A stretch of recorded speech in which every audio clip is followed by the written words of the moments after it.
अत श्री राम जी के राज्याभिषेक से परम धाम गमन तक का प्रसंग। श्री महादेव जी कहते हैं, पार्वती, उसके बाद किसी पवित्र दिन को शुभ लग्न में मंगलमय भगवान श्री राम का राज्याभिषेक करने के लिए लोगों ने मांगलिक उत्सव मनाना आरंभ किया। वशिष्ठ, वामदेव, जाबाली, कश्यप, मार्कंडेय, मोदल्य पर्वत और नारद ये महर्षि जप और होम करके राज शिरोमणि श्री रघुनाथ जी का सुअभिषेक करने लगे।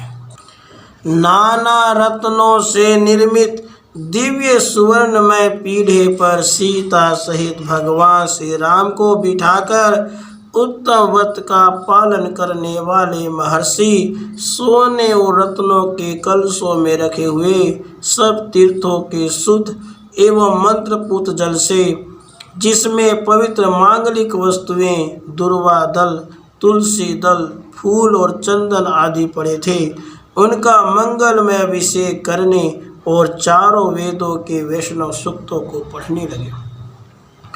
उस शुभ लगने के समय आकाश में देवताओं के दुदुबिया बजती थी, चारों ओर से फूलों की वर्षा होती थी।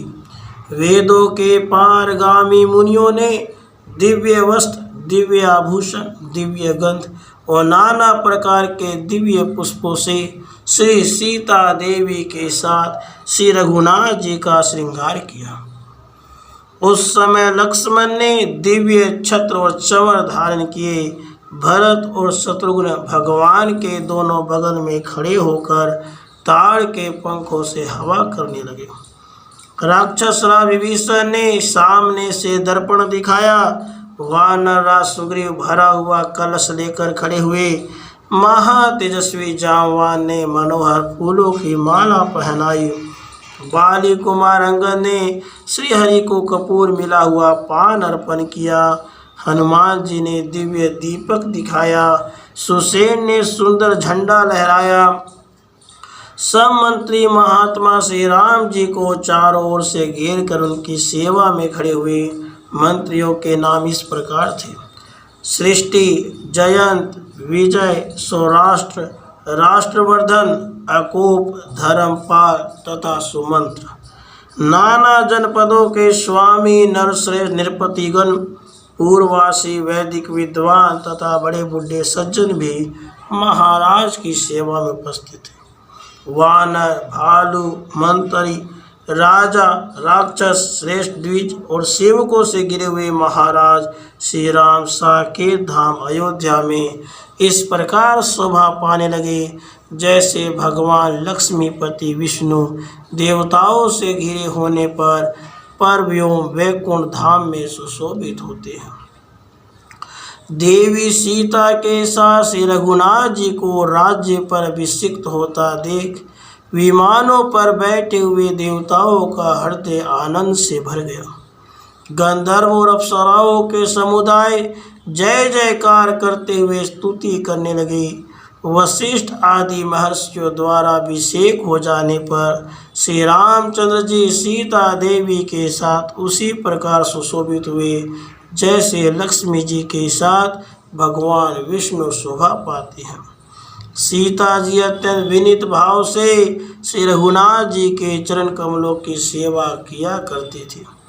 राज्याभिषेक हो जाने के बाद संपूर्ण दिशाओं का पालन करते हुए श्री रामचंद्र जी ने विदेह नंदिनी सीता के साथ 1000 वर्षों तक मनोरम राजभोग का उपभोग किया।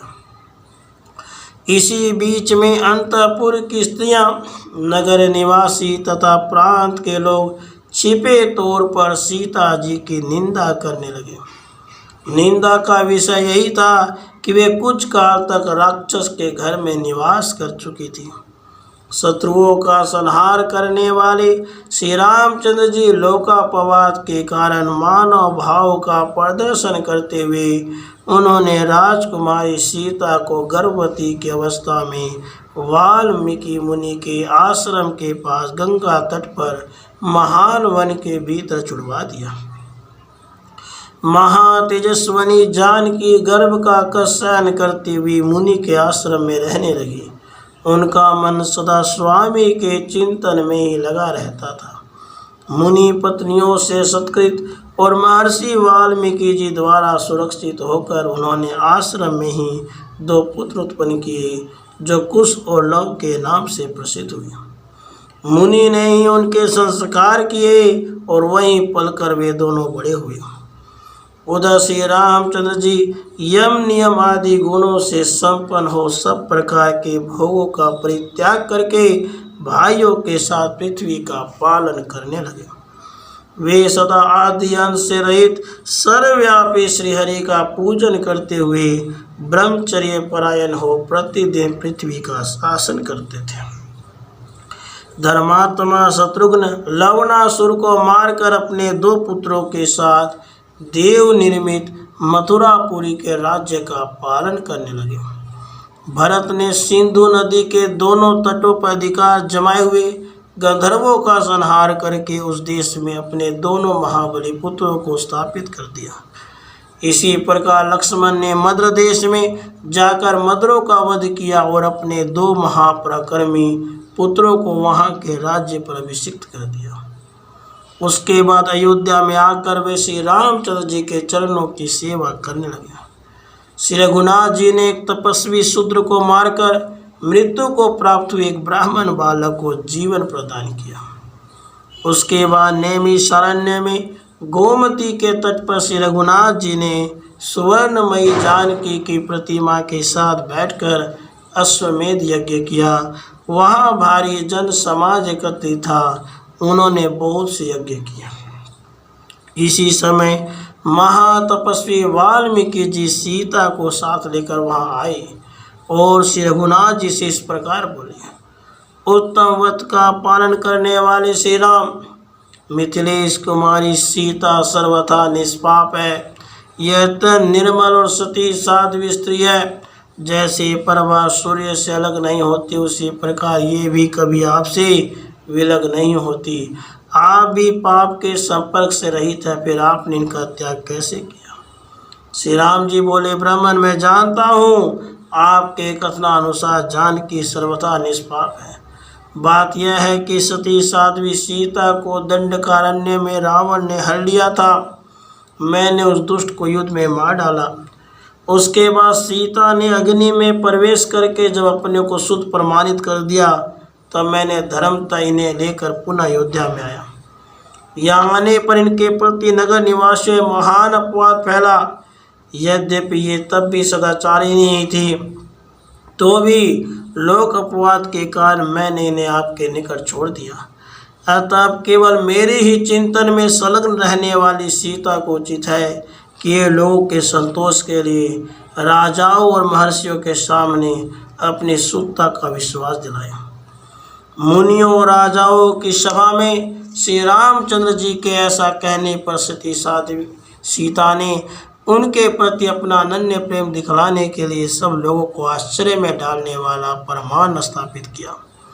वे हाथ जोड़कर सबके सामने उस भरी सभा बोली, यदि मैं श्री रघुनाथ जी के सिवा अन्य किसी पुरुष के मन से भी चिंता न करती हूँ, तो हे पृथ्वी देवी, तुम मुझे अपने अंक में स्थान दो। यदि मैं मन, वाणी और क्रिया द्वारा केवल श्री रघुनाथ जी की ही पूजा करती हूँ, तो हे माता पृथ्वी, तुम मुझे अपने अंक में स्थान दो। माता जानकी को परम धाम में चलने के लिए उद्यतजान पक्षी राजगरुड़ अपने पीठ पर रत्नमय सिंहासन लिए रसातल से प्रकट हुए। इसी समय पृथ्वी देवी भी प्रत्यक्ष देवी से प्रत्यक्ष रूप से प्रकट हुई। उन्होंने मिथिलेश कुमारी सीता को दोनों हाथों से उठा लिया और स्वागत पूर्वक अभिनंदन करके उन्हें सिंहासन पर बिठाया। सीता देवी को सिंहासन पर बैठी देख देवगण धारावाहिक रूप से उनके ऊपर फूलों की वर्षा करने लगे। दिव्य अप्सराओं ने उनका पूजन किया। फिर वे सनातनी देवी गरुड़ पे आरूढ़ हो पृथ्वी के ही मार्ग से परम धाम को चली गई। जगदीश्वरी सीता पूर्व भाग में दासी गणों से घिरकर योगियों को प्राप्त होने योग्य सनातन परम धाम में स्थित हुई। सीता को रसातल में प्रवेश करते देख मनुष्य साधुवाद करते हुए उच्च स्वर से कहने लगे, वास्तव में ये सीता देवी परम साध्वी है। सीता के अंतर्धान हो जाने से श्री रामचंद्र जी को बड़ा शोक हुआ। वे अपने दोनों पुत्रों को लेकर मुनियों और राजाओं के साथ अयोध्या में आए। उसके बाद दीर्घ काल के पश्चात उत्तम व्रत का पालन करने वाली श्री रामचंद्र जी की माताएं काल धर्म को प्राप्त हो पति के समीप स्वर्ग लोक में चली गई। कठोर व्रत का पालन करने वाले श्री रघुनाथ जी ने 11,000 वर्षों तक धर्म पूर्वक राज्य का पालन किया। एक दिन काल तपस्वी का वेश धारण करके श्री रामचंद्र जी के भवन में आया और इस प्रकार बोला, महाभाग श्री राम, मुझे ब्रह्मा जी ने भेजा है। रघुश्रेष्ठ, मैं उनका संदेश कहता हूँ, आप सुने। मेरी और आपकी बातचीत हम ही दोनों तक सीमित रहनी चाहिए। इस बीच में जो यहाँ प्रवेश करे वह वध के योग्य होगा। ऐसा ही होगा, यह प्रतिज्ञा करके श्री रामचंद्र जी ने लक्ष्मण जी को दरवाजे पर पहरा देने के लिए बिठा दिया और स्वयं काल के साथ वार्तालाप करने लगे। उस समय काल ने कहा, श्री राम, मेरे आने का जो कारण है उसे आप सुने।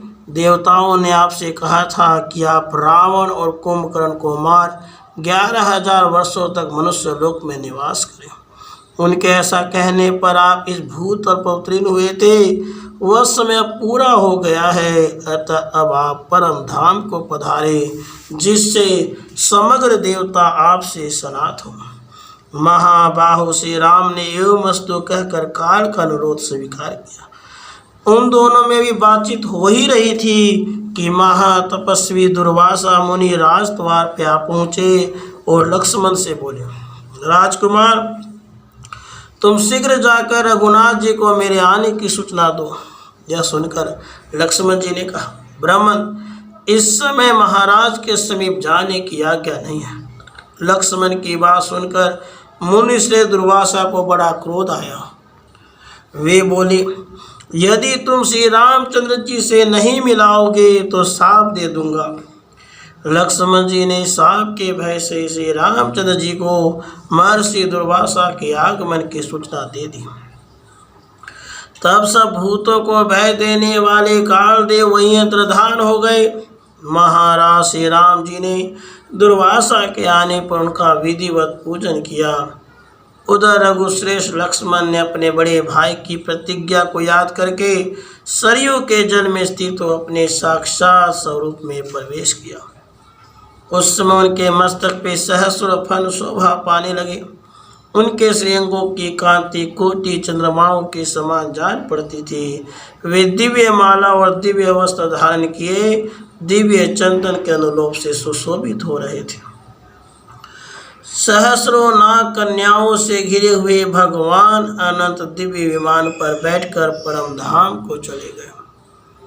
लक्ष्मण के परम धाम गमन का हाल जानकर श्री रघुनाथ जी ने भी इस लोक से जाने का विचार किया। उन्होंने अपने पुत्र वीरवर कुश को कुशावती में, लव को द्वारवती में धर्म पूर्वक अपने अपने राज्य पर स्थापित किया। उस समय भगवान श्री राम के अभिप्राय को जानकर समस्त वानर और महाबली राक्षस अयोध्या में आ गए। विभीषण, सुग्रीव, जाम्बवान, पवन कुमार, हनुमान, नील, नल, सुसेन और निषाद राज बहु भी आ पहुँचे। महामना शत्रुघ्न भी अपने वीर पुत्रों को राज्य पर अभिषिक्त करके श्री राम पालित अयोध्या नगरी में आए। वे सभी महात्मा श्री राम को प्रणाम करके हाथ जोड़कर कहने लगे, रघुश्रेष्ठ, आप परम धाम में पधारने को उद्यत हैं। यह जानकर हम सब लोग आपके साथ चलने को आए हैं। प्रभु, आपके बिना हम क्षण भर भी जीवित रहने में समर्थ नहीं हैं, अतः हम भी साथ ही चलेंगे। उनके ऐसा कहने पर रघुनाथ जी ने बहुत अच्छा कहकर उनकी प्रार्थना स्वीकार कर ली। उसके बाद उन्होंने राक्षस राज विभीषण से कहा, तुम धर्मपूर्वक राज्य का पालन करो, मेरी प्रतिज्ञा व्यर्थ न होने दो। जब तक चंद्रमा, सूर्य और पृथ्वी कायम है, तब तक प्रसन्नता पूर्वक राज्य भोगो, फिर योग्य समय आने पर मेरे परम पद को प्राप्त हो जाओगे। ऐसा कहकर श्री रामचंद्र जी ने इक्ष्वाकु कुल के देवता श्री रंगसाई सनातन भगवान विष्णु के अर्चा विग्रह को विभीषण के लिए समर्पित किया। इसके बाद शत्रुसूदन श्री रघुनाथ जी ने हनुमान जी से कहा, वानरेश्वर, संसार में जब तक मेरी कथा का प्रचार रहे तब तक तुम इस पृथ्वी पर सुख से रहो, फिर समय अनुसार मुझे प्राप्त हो जाओगे। हनुमान जी से ऐसा कहकर वे जांबवान से बोले, पुरुष श्रेष्ठ, द्वापर युग आने पर मैं पुनः पृथ्वी का भार उतारने के लिए दुकुल में उतार लूँगा और तुम्हारे साथ युद्ध करूँगा, तब तुम यहीं रहो। उपयुक्त व्यक्तियों से ऐसा कहकर श्री रामचंद्र जी ने अन्य श्री वानर और भालुओं से कहा, तुम सब लोग मेरे साथ चलो। उसके बाद ब्रह्मचर्य का पालन करने वाले भगवान श्री राम श्वेत वस्त्र पहनकर दोनों हाथ में कुश लिए अनासक्त भाव से चले। श्री रामचंद्र जी के दक्षिण भाग में कमल हाथ में लिए श्री देवी उपस्थित हो गई और वाम भाग में भूदेवी साथ साथ चलने लगी। वेद, वेदांग, पुराण, इतिहास, ओमकार व षटकार, लोगों को पवित्र करने वाली सावित्री तथा धनुष आदि अस्त्र शस्त्र सभी पुरुष विग्रह धारण करके वहां उपस्थित हो गए। भरत, शत्रुघ्न तथा समस्त पूर्ववासी भी अपनी स्त्री, पुत्र तथा सेवकों सहित भगवान के साथ साथ चले। मंत्री, भृत्य वर्ग, किंकर, वैदिक, वानरगण, भालू तथा राजा सुग्रीव, इन सब ने स्त्री और पुत्रों के साथ परम बुद्धिमान श्री रघुनाथ जी का अनुसरण किया। इतना ही नहीं, समीपवर्ती पशु पक्षी तथा समस्त स्थावर जंगम प्राणी भी महात्मा रघुनाथ जी के साथ गए। उस समय श्री रामचंद्र जी को जो भी देख लेते वे ही उनके साथ लग जाते थे, उनमें से कोई पीछे नहीं लौटता था। उसके बाद अयोध्या से 3 योजन दूर जाकर जहाँ नदी का प्रवाह पश्चिम की ओर था, भगवान ने अनुयायियों सहित पुण्य सलीला सरयू में प्रवेश किया। उस समय पितामह ब्रह्मा जी सब देवताओं और ऋषियों के साथ आकर रघुनाथ जी की स्तुति करते हुए बोले, श्री विष्णु, आइए, आपका कल्याण हो। बड़े सौभाग्य की बात है जो आप यहाँ पधारे हैं। मानद, अब आप अपने देवोपम भाइयों के साथ अपने वैष्णव स्वरूप में प्रवेश कीजिए, वही आपका सनातन रूप है। हे देव, आप ये संपूर्ण विश्व की गति हैं, कोई भी आपके स्वरूप को वास्तव में नहीं जानते। आप अचिंत्य महात्मा, विनाश और सबके आश्रय हैं। भगवान, आप आइए। उस समय भगवान श्री राम ने अपने स्वरूप में प्रवेश किया। भरत, शत्रुघ्न क्रमशः शंख और चक्र के अंश थे। वे दोनों महात्मा दिव्य तेज से संपन्न हो अपने तेज में मिल गए। तब शंख, चक्र, गदा और पद्म धारण किए हुए चतुर्भुज भगवान विष्णु के रूप में स्थित हो श्री रामचंद्र जी श्री और भूदेवियों के साथ विमान पर आरूढ़ हुए। वहाँ दिव्य कल्प वृक्ष के मूल भाग में सुंदर सिंहासन पर भगवान विराजमान हुए। उस समय सब देवता उनकी स्तुति कर रहे थे। श्री रामचंद्र जी के पीछे जो वानर, भालू और मनुष्य आए थे, उन्होंने सरयू के जल का स्पर्श करते ही सुखपूर्वक प्राण त्याग दिए और रघुनाथ जी की कृपा से सबने दिव्य रूप धारण कर लिया। उनके अंगों में दिव्य हार और दिव्य वस्त्र शोभा पा रहे थे। वे दिव्य मंगलमय कांति से संपन्न थे। असंख्य देहधारियों से घिरे हुए राजीव लोचन भगवान श्री राम उस विमान पर आरूढ़ हुए। उस समय देवता, सिद्ध, मुनि और महात्माओं से पूजित होकर वे अपने दिव्य, अविनाशी एवं सनातन धाम में चले गए। पार्वती जी, जो मनुष्य श्री रामचंद्र जी के चरित्र के एक या आधे श्लोक को पढ़ता अथवा सुनता या भक्ति पूर्वक स्मरण करता है, वह कोटि जन्मों के उपार्जित ज्ञाता अज्ञात पापों से मुक्त हो स्त्री, पुत्र एवं बंधु बांधवों के साथ योगियों को प्राप्त होने वाले विष्णु लोक में अनायास ही चला जाता है। देवी, यह मैंने तुमसे श्री रामचंद्र जी के महान चरित्र का वर्णन किया है। तुम्हारी प्रेरणा से मुझे श्री रामचंद्र जी की लीलाओं के कीर्तन का शुभ अवसर प्राप्त हुआ। इससे मैं अपने को धन्य मानता हूँ। राधे कृष्ण राधे